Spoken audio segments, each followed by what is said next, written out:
It would be fun to just do a reel of outtakes, but I'm kind of serious about the information I want to put out there, so maybe in the future, but if you only knew. I've been sitting here thinking of this little joke. What's the difference between ignorance and arrogance? I don't know, and I don't care, right? Arrogance doesn't care. Did you ever wonder how to balance your confidence with humility?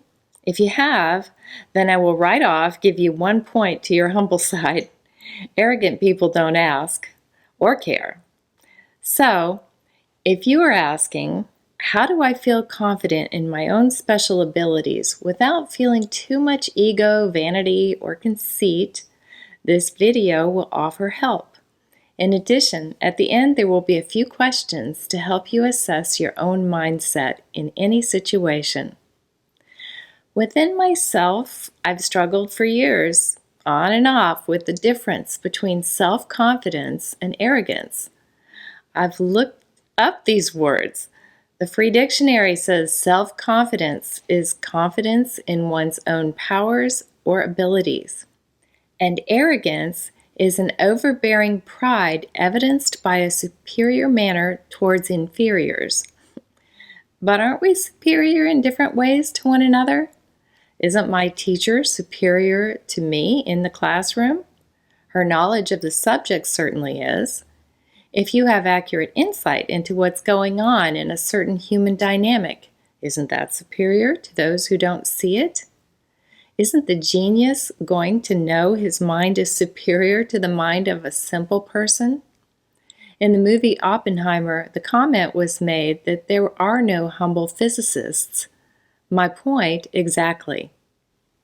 We are going to see our differences, but one way to bash a sense of superiority is to see our weaknesses too.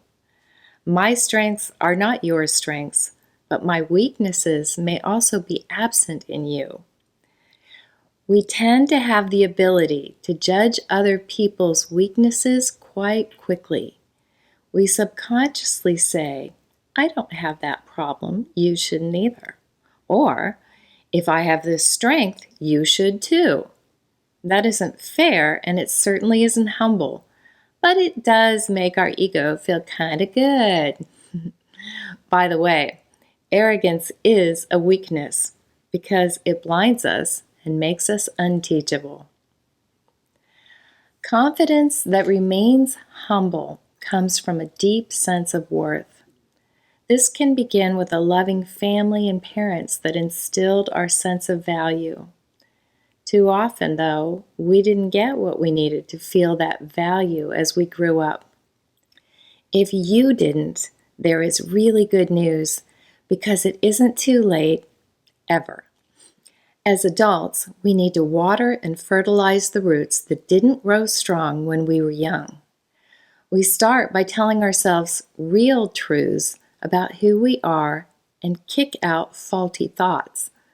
I believe God provides us with these real truths.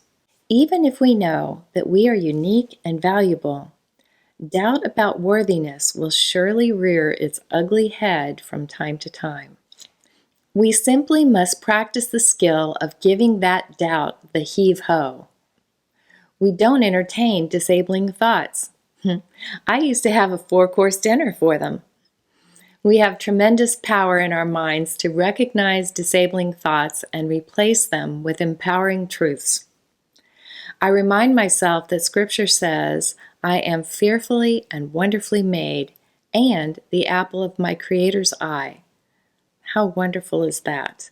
It is far more empowering to put my mind on these life-giving pronouncements than to slog around in my own muddy ideas. Let's swim to the top and climb out of the murky thought dump. Once out of that place, we can acknowledge our strengths and not make the mistake of thinking that somehow our strength is superior to someone else's.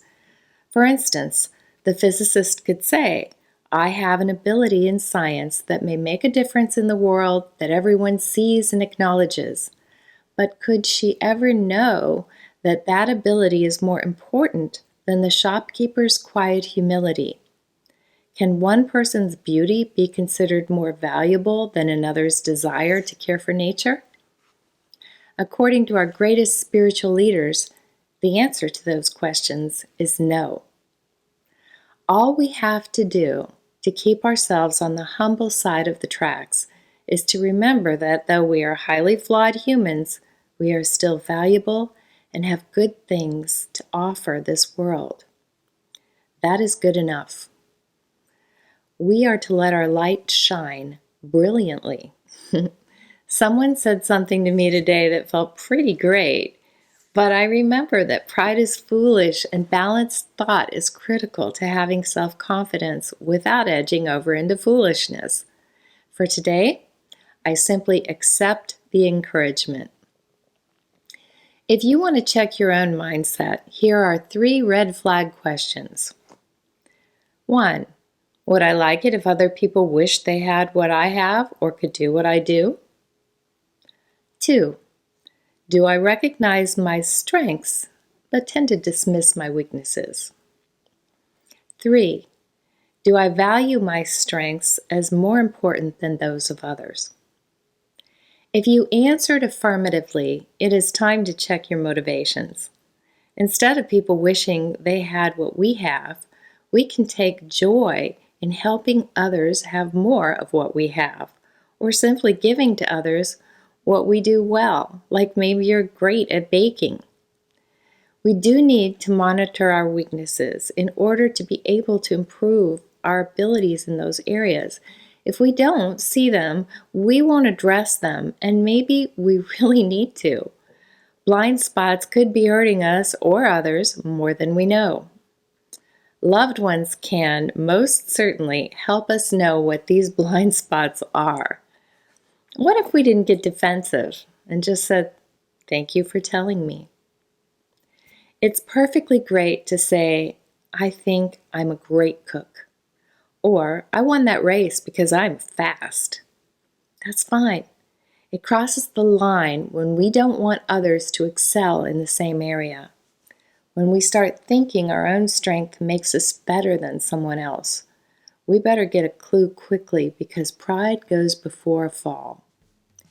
The higher we elevate ourselves, the harder we fall. Balance in thought is tricky, but something we can help ourselves achieve. Let's stay upright, delight in the things we can do well, and share them with the world. By the way, your personal light is unique and bright. You were born to illuminate, so go do it.